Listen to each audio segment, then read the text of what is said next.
नमस्कार। आदिकाल, भक्तिकाल, रीतिकाल और आधुनिक काल करके कबीर दास जी को निर्गुण भक्ति धारा के सर्वश्रेष्ठ संत कवि कहा जाता है। क्या है गुरु की महत्वता? देखिए, इस संसार में सब कुछ नश्वर है। निंदक क्या करते हैं? भगवान की सर्वव्यापकता के बारे में वो कह रहे हैं।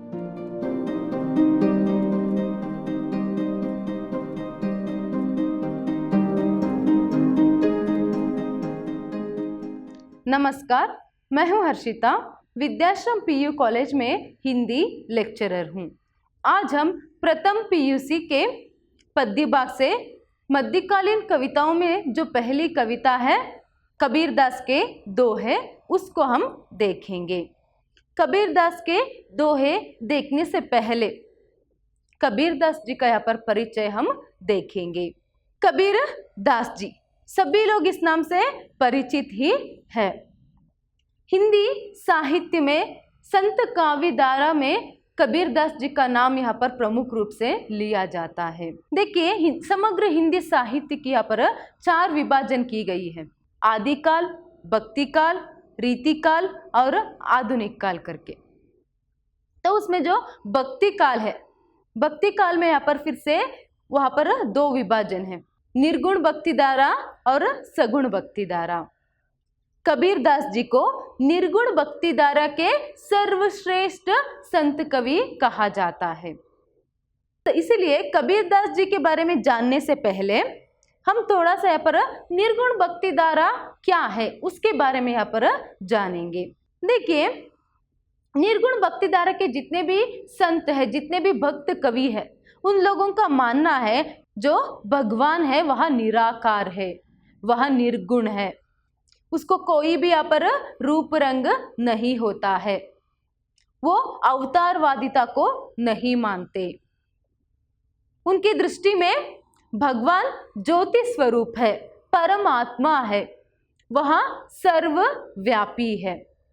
इस तरह से वो मानते हैं। इसीलिए यहाँ पर क्या है, उनको निर्गुण भक्त कवि कहा जाता है। मतलब जो लोग भगवान को निर्गुण मानते हैं, भगवान को ज्योति स्वरूप में यहाँ पर देखते हैं, परमात्मा मानते हैं, वह अवतारवादिता को नहीं मानते। कबीर दास जी क्या है, यहाँ पर उसी निर्गुण भक्ति धारा के संत कवि में से प्रमुख संत कवि यहाँ पर माने जाते हैं। कबीर दास जी की जो जन्म तिथि है, जो मृत्यु तिथि है, उसमें मतभेद है। उसके बावजूद जन्म तिथि और मृत्यु तिथि को यहाँ पर आपके पाठ्य पुस्तक में दी गई है। तो उनका कहा जाता है, उनका जो जन्म है 1399 में काशी में हुआ। कबीर दास जी का जन्म 1399 में काशी में हुआ और उनकी जो मृत्यु है 1518 में मगहर में उनकी मृत्यु हुई करके कहा जाता है। और उनके बारे में ये भी कहा जाता है कि कबीर दास जी जो है, उनका जन्म एक ब्राह्मण विधवा स्त्री के पेट से हुआ। बाद में उसने क्या किया, उसे लहर नामक तालाब में छोड़ दी। बाद में वह जो बच्चा है, शिशु है, किसे मिलता है? नीरू एवं नीमा नामक जुलाहा दंपति को मिलती है। तो इसके कारण से कहा जाता है कि नीरू एवं नीमा नामक जुलाहा दंपति ने क्या है, कबीर दास जी की पालन एवं पोषण किया करके। देखिए, जुलाहा मतलब यहाँ पर क्या है? कपड़े बुनने वाले जाति। जुलाहा जाति मतलब क्या है यहाँ पर? कपड़े बुनने वाले जाति। तो कपड़े बुनने वाले मतलब जुलाहा जाति के नीरू एवं नीमा नामक मुसलमान दंपति ने क्या है, कबीर दास जी की पालन और पोषण किया। कबीर दास जी अनपढ़ थे, फिर भी वह आत्मज्ञानी थे। तो फिर आपके दिमाग में अभी एक प्रश्न जरूर आया होगा कि अगर वह अनपढ़ थे तो इतनी सारी दोहों की रचना उन्होंने कैसे की? वो तो सिर्फ क्या है, यहाँ पर कहते जाते हैं। जो वो कहते जाते हैं उसे क्या है, यहाँ पर उनके जो शिष्य है उन्होंने उसका संकलन यहाँ पर किया है। तो इसके कारण, इसके हिसाब से उनकी जो रचना है, समस्त जो उनकी रचनाएं हैं, उनकी दोहे हैं, उसे उन्हें वो क्या है, साकी सबद रामायणी में विभक्त है। ये सभी बीजक नामक ग्रंथ में, किसमें? बीजक नामक ग्रंथ में संकलित किया गया है। कबीर दास जी के समस्त दोहों को यहाँ पर क्या है, बीजक नामक ग्रंथ में संकलित किया गया है। जो साकी, सबद और रामायणी में विभक्त हुआ है। तो आइए अभी आगे हम कबीरदास जी की कौन जो दोहे हैं आपके पाठ्यक्रम में, आपके पाठ्य पुस्तक में दी गई है, उसको हम देखेंगे। देखिए, कबीरदास जी आत्मज्ञानी थे। उनके जितने भी दोहे हैं वह सर्वकालिक सत्य वहाँ कहा जाता है। कैसे, वो आगे उनके दोहे जब हम देखेंगे वहां पर हमें पता चलती है। प्रस्तुत दोहों में जो है कबीरदास ने क्या किया है, उनकी दोहों में एक तो गुरु की महिमा, क्या है गुरु की महत्वता, और उसके साथ साथ शरीर की नश्वरता, और उसके साथ साथ परमात्मा की सर्व व्यापकता और भक्ति भावना, और उसके साथ साथ नीति परक विचारों पर क्या है प्रकाश डाला है। तो आइए वो कौन से दोहे हैं हम आगे देखेंगे। कबीरदास के दोहों में से पहला दोहा इस तरह है, सदगुरु के प्रताप ते मिटी गया सब दुख दर्द, कहा कबीर दुविधा मिटी गुरु मिलिया रमानंद। देखिए कितनी सुंदर सा दोहा है। देखिए, प्रताप का अर्थ यहाँ पर क्या है, प्रताप, तेज, और दुविधा का अर्थ क्या है यहाँ पर, संशय। दुविधा मतलब क्या है, संशय, असमंजस, और तय का मतलब क्या है यहाँ पर, से। देखिए यहाँ पर कबीरदास जी कहते हैं सदगुरु के प्रताप ते, मतलब सदगुरु के प्रताप से, प्रभाव से, उनके तेज से क्या हुआ, मिटी गया सब दुख दर्द। कबीरदास यहाँ पर कहते हैं उनके सारे दुख दर्द जो है यहाँ पर मिट गया है। किसके प्रभाव से, किसके तेज से, सदगुरु, एक अच्छे गुरु के प्रभाव से। कहा कबीर दुविधा मिटी, आगे कबीर जी कहते हैं कि उनकी सभी जो दुविधा है, सभी जो संशय, सभी जो असमंजस है वह मिट जाता है। कब, जब उनको उनके गुरु मिले या रमानंद, उनके गुरु जो है रमानंद उनको मिलते हैं तब। देखिए यहाँ पर एक अंक के लिए ये भी प्रश्न आपको पूछा जाता है कि कबीरदास जी के गुरु कौन थे, गुरु का नाम लिखिए। क्या है उनके गुरु का नाम, रामानंद। तो कबीरदास जी इस दो में क्या कह रहे हैं, जब मेरे जीवन में मेरे सदगुरु जो रामानंद है वो मिले, उनके कारण से क्या हुआ, मेरे सारे दुख दर्द मिट गए, और उसके साथ साथ मेरे जीवन में जितनी भी दुविधा थी, जितनी भी असमंजस थी, वह सभी क्या है दूर हो गए करके यहाँ पर कहते हैं। इसका अर्थ यहाँ पर क्या है, वो कह रहे हैं कि एक अच्छे गुरु के कारण, सदगुरु, एक अच्छे गुरु के कारण क्या हो जाता है, किसी भी व्यक्ति के सारे दुख दर्द जो है मिट जाते हैं। जिस तरह यहाँ पर कबीरदास जी कह रहे, उनके जो दुख दर्द, उनके जीवन में जितनी भी दुविधाएं थी, वह सभी क्या है रामानंद के प्रभाव से क्या हो गए, उनके तेज से यहाँ पर वह सभी मिट गए करके वो कहते हैं। देखिए ये सर्वकालिक सत्य है, यहाँ पर गुरु की महिमा के बारे में वो बोल रहे।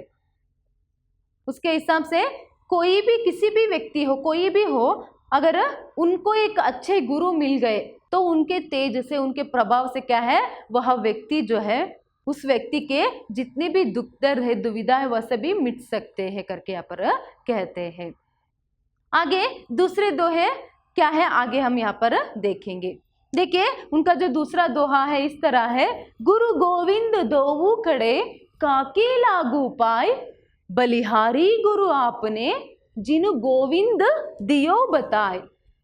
देखिए ये भी यहाँ पर वो गुरु की महिमा के बारे में कहते हैं। क्या कहते हैं, गुरु गोविंद दोऊ खड़े, दोऊ का अर्थ यहाँ पर क्या है, दोनों, दोऊ मतलब दोनों। काके, काके का अर्थ यहाँ पर क्या है, किसके, काके मतलब किसके। बलिहारी का अर्थ यहाँ पर क्या है, न्योछावर होना। बलिहारी मतलब यहाँ पर न्योछावर होना, कुर्बान होना। तो यहाँ पर क्या कह रहे कबीरदास जी, गुरु गोविंद दोऊ कड़े काके लागू पाई। वो कहते हैं अगर मेरे सामने गुरु और गोविंद, गोविंद का अर्थ यहाँ पर क्या है, भगवान।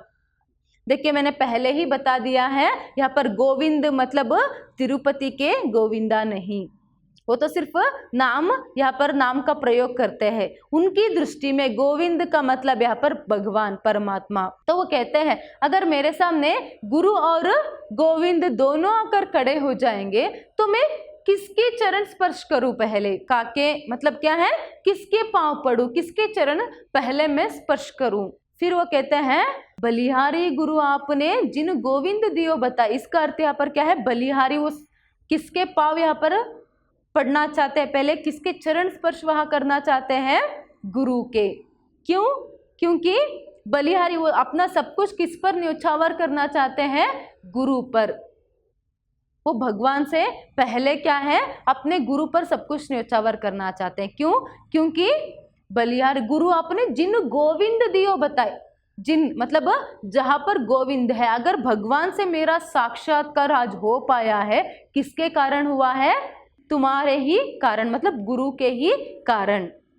वो कहते हैं गुरु के कहे हुए राह पर ही तो चलकर, अगर इस भक्ति मार्ग पर चलकर, मतलब गुरु के कहे हुए मार्ग पर ही चलकर अगर क्या है ये जो साधना है, मतलब भगवान का जो साक्षात्कार है किया है, तो उसके लिए गुरु ही कारण है। इसीलिए मैं अपना सब कुछ किस पर न्योछावर करना चाहता हूं? गुरु पर करके, यहाँ पर कबीरदास जी कहते हैं।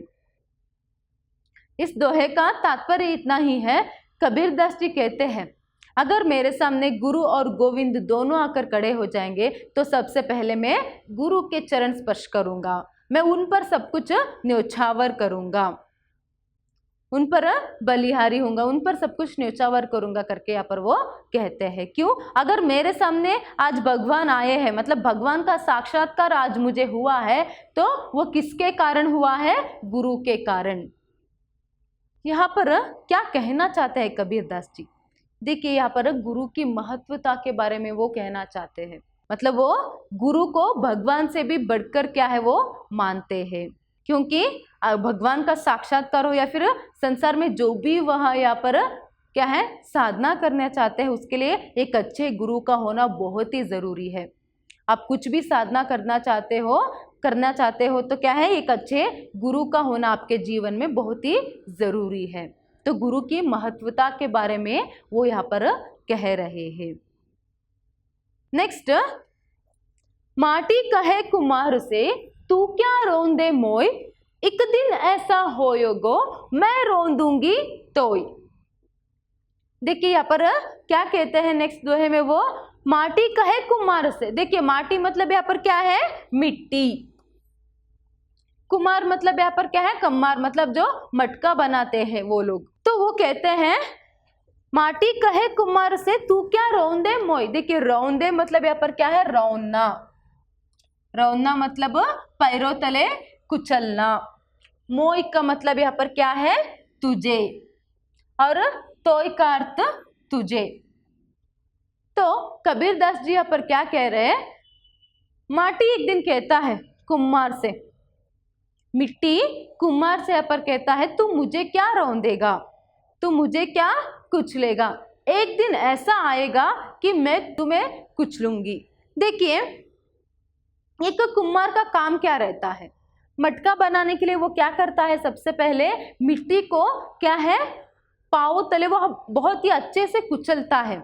हर दिन उसका काम ही है कि वो मिट्टी को कुचलता रहता है।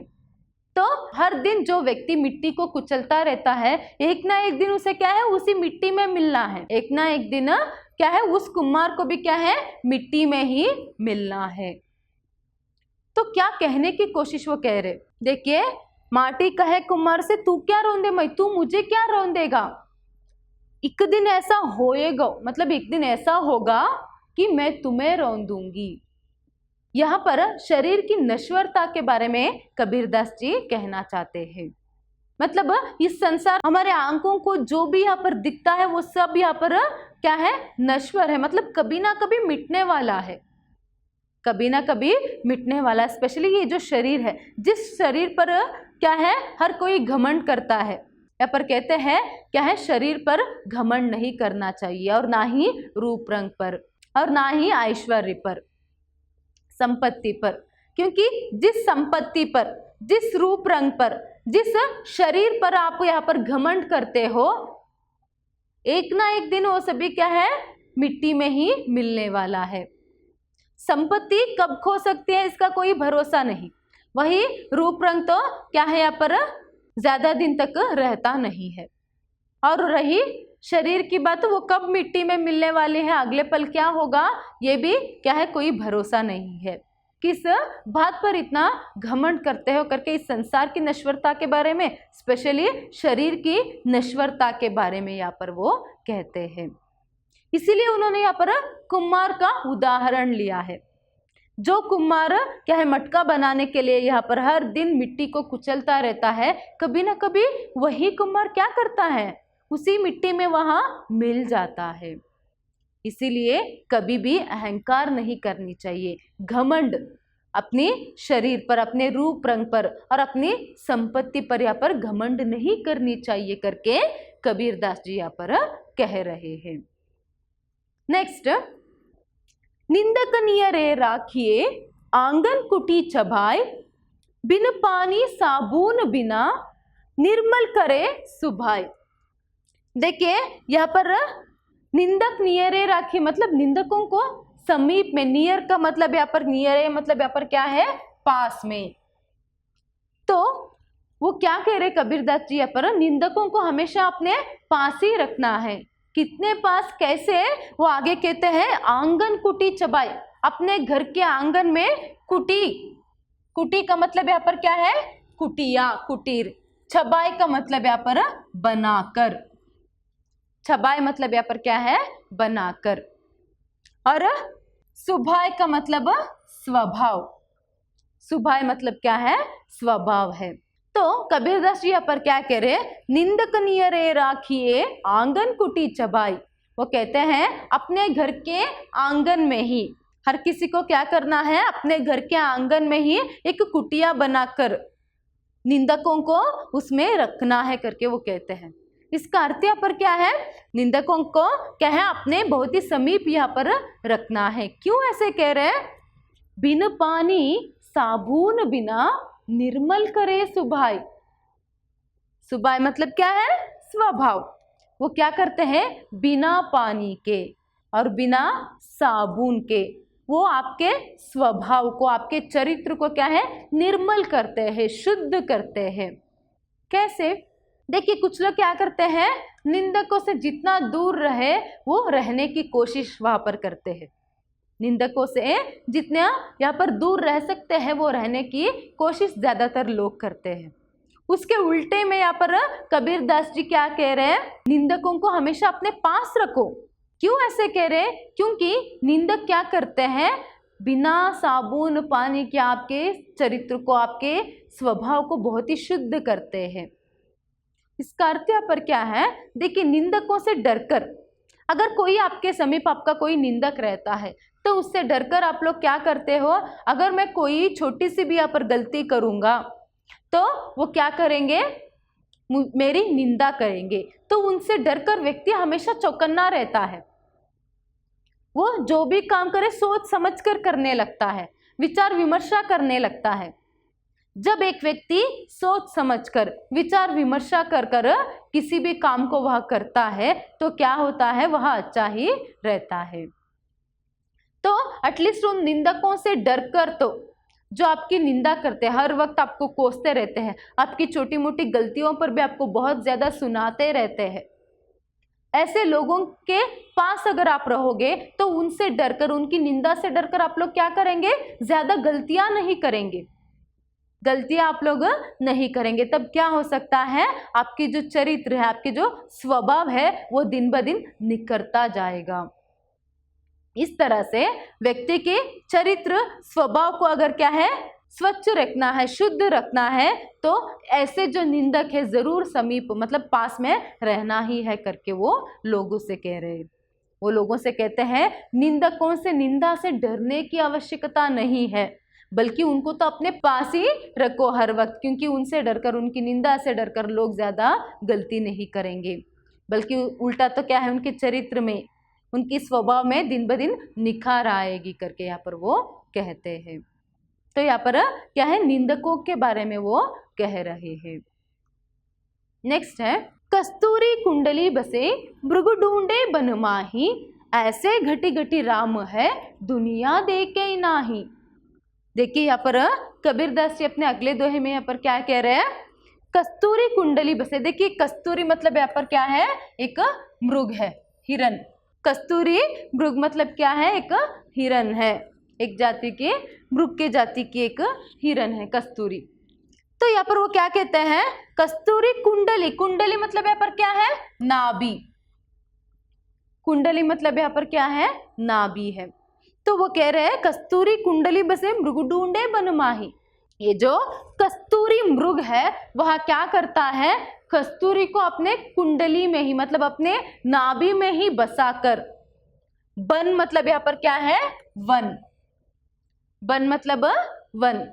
तो वो जो मृग है, वो जो कस्तूरी मृग है, वह क्या करता है, पूरे वन में, पूरे जंगल में वह ढूंढता रहता है उस सुगंध को। कस्तूरी नामक जो सुगंधित एक चीज है, वस्तु है, वह क्या है, कस्तूरी मृग के नाभि में ही रहती है।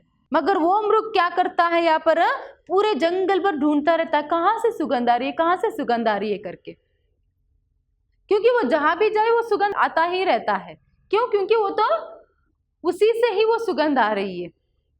ऐसे ही हर एक कण कण में और हर एक व्यक्ति के शरीर में ही क्या है, राम का वास है, मतलब भगवान का वास है। मगर दुनिया देख के नहीं, मगर ये दुनिया क्या है, उसे नहीं देख रहा है। कहा जाता है जो हमारे हर एक व्यक्ति में जो आत्मा रहती है, वो आत्मा उसी परमात्मा का अंश है। तो क्या है, उसी आत्मा में परमात्मा का वास रहता है, और उसके साथ साथ संसार के कण कण में हर जगह क्या है, परमात्मा का ही वास रहता है। तो यहाँ पर हम रहस्यवाद भी देख सकते हैं। जो लोग यहाँ पर मंदिर, मस्जिद, ईसाई घरों में भगवान को ढूंढते फिरते हैं, तीर्थ यात्रा करते हुए इधर उधर जो भगवान को ढूंढते रहते हैं बाहर, असल में भगवान तो उसी व्यक्ति के मन में है, उसी व्यक्ति के आत्मा में है। जिस तरह जो कस्तूरी मृग है, उसी से क्या है, उसी में जो कस्तूरी नामक चीज रहती है, उसी के नाभि में, ऐसे ही हर एक मनुष्य में क्या है, परमात्मा का वास रहता है। वो जो आत्मा है वो परमात्मा का ही अंश है। तो ऐसे में कस्तूरी मृग की तरह ही वो जो व्यक्ति, जो लोग है, वो क्या करते हैं, जिस तरह कस्तूरी मृग पूरे जंगल में ढूंढता रहता है वो सुगंध कहाँ से आ रही है करके, ऐसे ही व्यक्ति क्या करते हैं, लोग क्या करते हैं, बाहर मंदिर, मस्जिद, ईसाई घरों में इधर उधर तीर्थ यात्रा करते हुए भगवान को ढूंढते रहते हैं। असल में भगवान, असल में राम का वास कहाँ पर है, उसके अंदर ही है। तो एक तो क्या है, निर्गुण भक्ति जो है वो यहाँ पर हम देख सकते हैं। उसके साथ साथ भगवान की सर्वव्यापकता के बारे में, भगवान हर जगह है, आप में भी भगवान का वास है, और उसके साथ साथ संसार के कण कण में भगवान का वास है करके यहाँ पर वो कहते हैं। तो इसके साथ साथ देखिए, जैसे मैंने पहले ही कहा था, जो निर्गुण भक्ति धारा के जो संत कवि है वो क्या करते हैं, अवतारवादिता को नहीं मानते। तो मंदिर और उसके साथ साथ वो मूर्ति पूजा का खंडन करते हैं, मूर्ति पूजा का विरोध वो लोग करते हैं।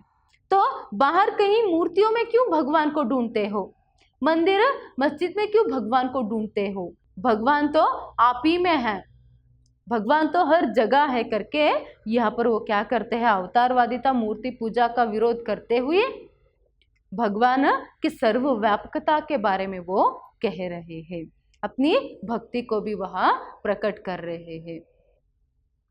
नेक्स्ट है, बहुत दिनन की जोवती बाट तुम्हारी राम, जीव तरसे तुझ मिलन को मनी नाही विश्राम।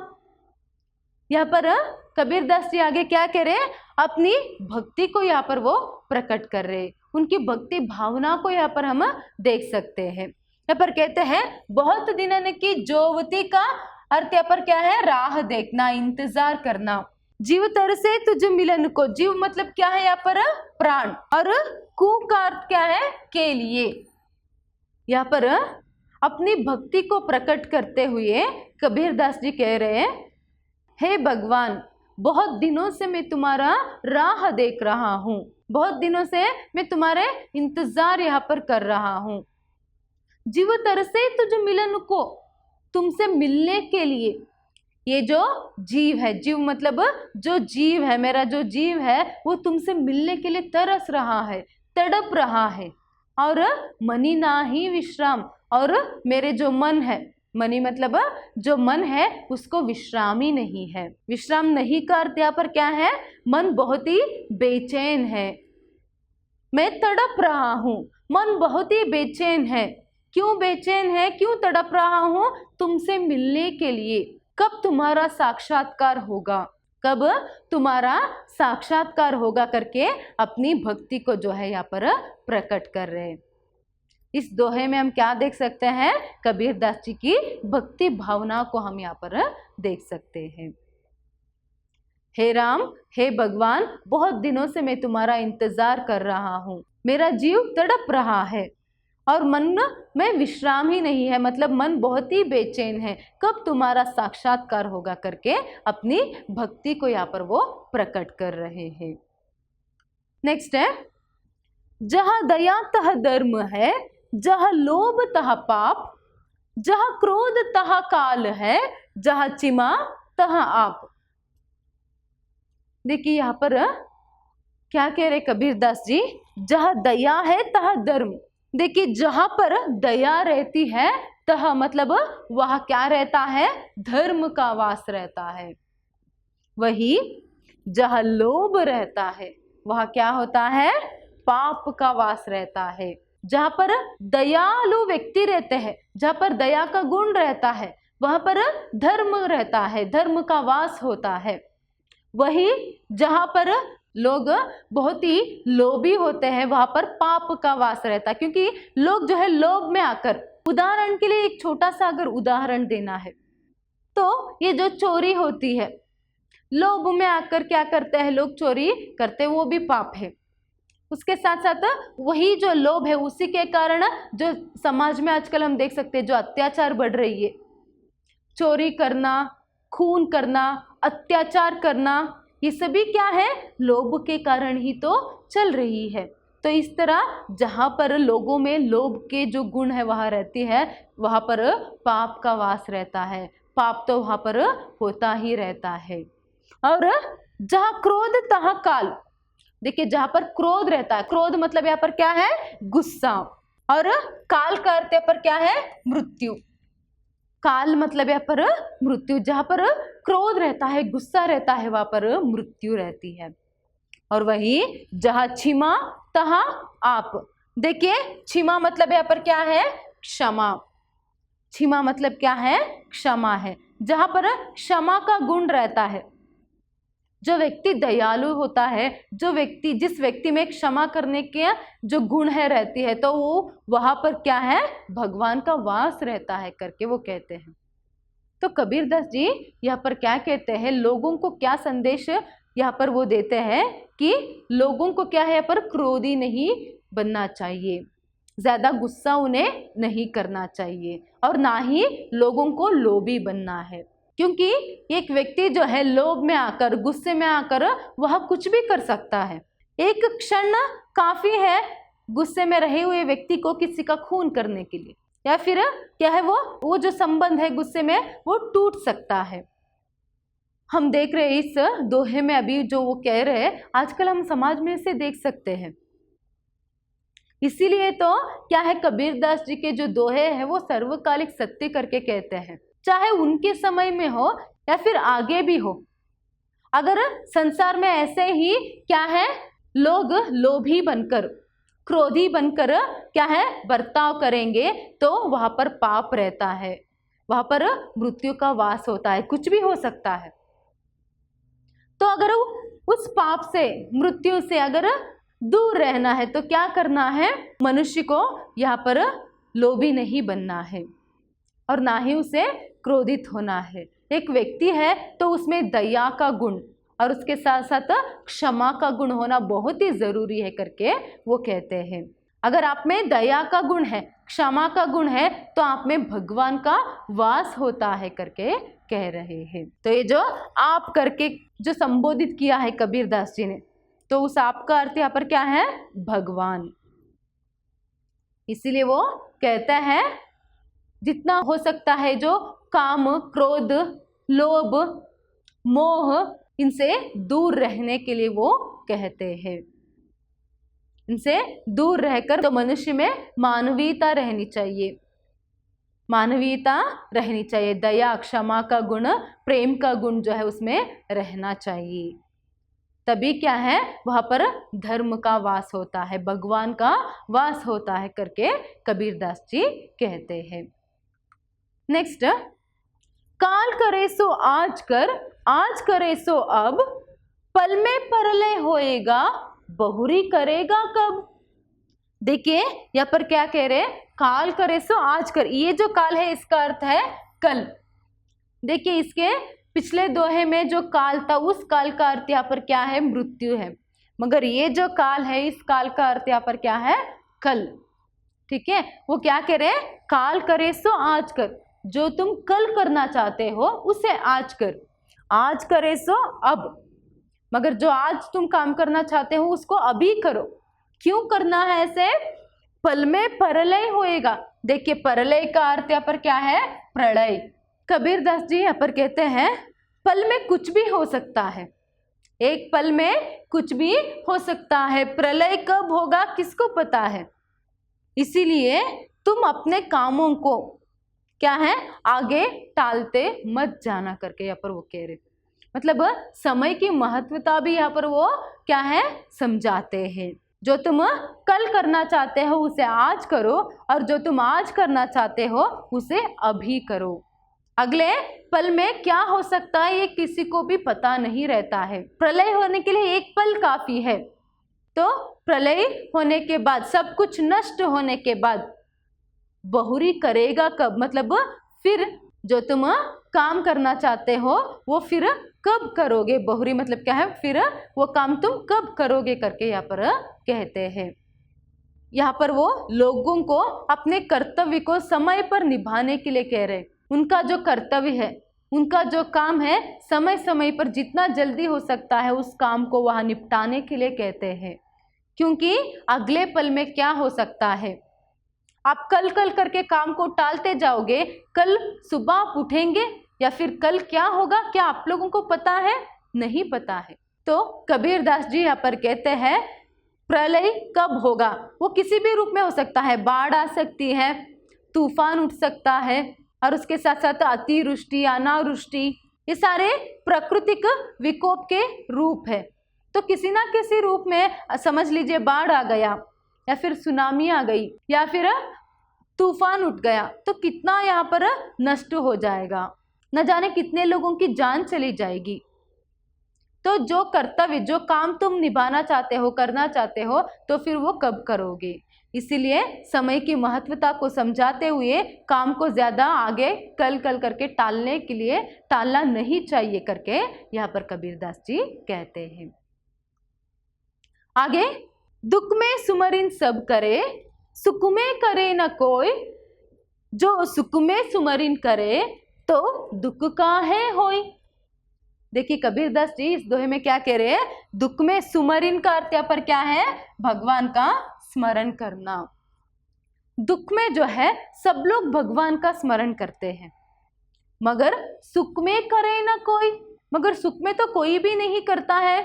ज्यादातर लोग जब उनको दुख आता है या फिर जब उनको मुसीबत आती है तभी वो क्या करते हैं, भगवान का नाम स्मरण करते बैठ जाते हैं, भगवान को याद करते हैं। मगर जब वो सुख में रहते हैं, जब एक व्यक्ति सुखी रहता है, खुशी में वहां रहता है, तब तो वो भगवान को याद नहीं करता। इसीलिए आगे वो कहते हैं जो सुख में सुमरिन करे, जो अगर आप सुख में भी, जब आप खुशी में रहोगे, सुख में रहोगे, तब भी अगर आप भगवान का नाम स्मरण करेंगे या फिर भगवान का स्मरण करेंगे, भगवान को याद करेंगे, तो दुख काहे होई, फिर दुख क्यों होगा करके वो यहाँ पर कह रहे हैं। इसका अर्थ क्या है, वो सुख और दुख दोनों में भगवान को याद करने के लिए, दोनों में हमेशा भगवान को याद करने के लिए वो कहते हैं। इसका अर्थ सुख दुख का अर्थ यहाँ पर क्या है, हमेशा। सुख दुख मतलब क्या है, हमेशा। मतलब मनुष्य को, एक व्यक्ति को क्या है, हर वक्त हर समय क्या है, भगवान को याद करना चाहिए। क्योंकि अगर आप सुख में मतलब हमेशा अगर आप भगवान का स्मरण करते रहेंगे तो उसकी कृपा से तो आपको दुख नहीं होगा, या फिर मुसीबतों का सामना आप बहुत ही आराम से आसानी से कर सकते हो करके यहाँ पर वो कह रहे हैं। एक तो मनुष्य स्वार्थी बन जाता है, दुख में वो भगवान का स्मरण करते बाद में भगवान को भूल जाता है। तो जो व्यक्ति हर वक्त यहाँ पर भगवान को याद करे तो दुख क्यों होगा करके यहाँ पर भगवान के नाम स्मरण की महत्वता को, भक्ति की महत्वता को यहाँ पर समझाते हैं। नेक्स्ट, जाति ना पूछो साधु की, पूछ लीजिए ज्ञान, मोल करो तलवार का, पड़ा रहन दो म्यान। देखिए यहाँ पर साधु की जाति ना पूछने के लिए वो कहते हैं, जाति ना पूछो साधु की, जो साधु रहते हैं, संत महात्मा रहते हैं, उन लोगों की जाति नहीं पूछनी चाहिए करके वो कहते हैं। क्यों? क्योंकि पूछ लीजिए ज्ञान, तो फिर क्या पूछना है आपको? आपको उससे ज्ञान से मतलब रखना है। जिस तरह मोल करो तलवार का, कहते हैं आप तो तलवार का मोल करो, पड़ा रहन दो मैन। मैन मतलब यहाँ पर क्या है? तलवार का कोश, तलवार रखने का कोश, देखिए इसे मैन कहते हैं।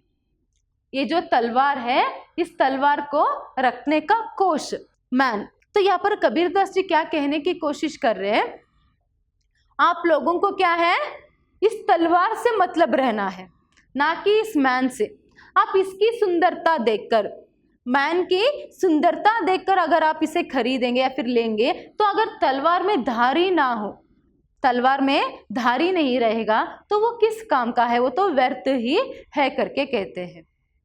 इसी तरह किसी भी साधु संत की, किसी भी महात्मा के ज्ञान से आपको मतलब रहना है, ना कि उनके जाति से। देखिए कबीरदास जी के समय में क्या है, यहाँ पर जाति धर्म का जो भेदभाव है वो बहुत ही ज्यादा था उस समय।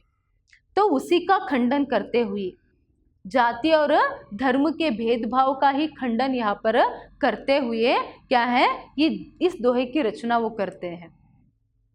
देखिए आप लोग किसी भी व्यक्ति से अगर आप स्नेह करेंगे, किसी भी व्यक्ति से स्नेह करेंगे, प्रेम करेंगे, तो उस व्यक्ति का जो ज्ञान है, गुण है, उससे आपको मतलब रहना है, ना कि उसकी रूप रंग या फिर उसकी दौलत से। तो आज के लिए भी वह सत्य ही ठहरता है।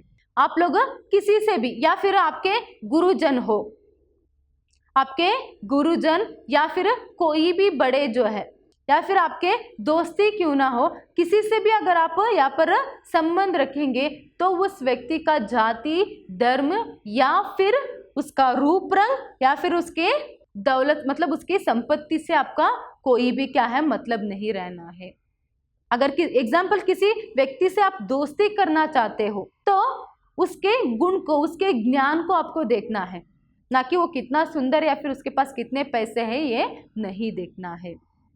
उनसे उनकी जाति को लेकर आप क्या करेंगे करके जातिवाद का खंडन यहाँ पर करते हैं और उसके साथ साथ ज्ञान की जो महत्व है उसको यहाँ पर वो समझाते हैं। इस तरह अभी उनके 10 दोहों को जो है उनके आपके पाठ्य पुस्तक में दी गई है। अभी उसको देखते हुए यहाँ पर हमने देखा कि एक तो वो क्या करते हैं, गुरु की महिमा के बारे में कहते हैं और शरीर की और इस संसार की नश्वरता के बारे में वो कहे जाते हैं, और उसके साथ साथ भक्ति की महत्वता, भगवान की सर्वव्यापकता और ज्ञान की महत्वता को भी अभी उन्होंने अपने दोहे में कहा है। धन्यवाद।